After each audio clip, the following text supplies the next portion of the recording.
নওগাঁয় polythene মুক্ত ও দূষণমুক্ত পরিবেশের দাবিতে মানববন্ধন অনুষ্ঠিত হয়েছে।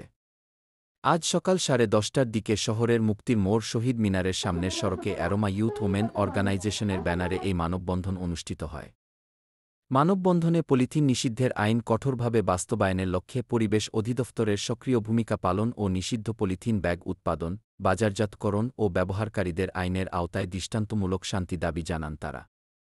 এ সময় অ্যারোমা ইউথ ওমেন অর্গানাইজেশনের সংগঠনটির সভাপতি ফাতেমা আক্তার শাবানার সভাপতিত্বে উদ্যোক্তা জান্নাতুন ফেরদৌস লতা, শাহনাজ পারভিন, অনামিকা বক্তব্য রাখেন। এ সময় জেলার বিভিন্ন উপজেলার ক্ষুদ্র ও কুটির শিল্পের প্রায় শতাধিক নারী উদ্যোক্তা উপস্থিত ছিলেন।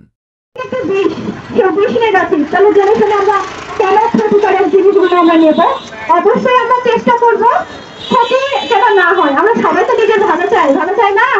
অনেকেই ভালো চাই। সবাই নিজের ভালো যদি চেয়ে থাকি তাহলে পলিথিনকে না বলবো, দেশীয় পণ্য গ্রহণ করবো। আমরা বিদেশিদের সেই কালচার গুলো ধরে রাখবো না। আমাদের নিজের দেশটাকে সুন্দর সফল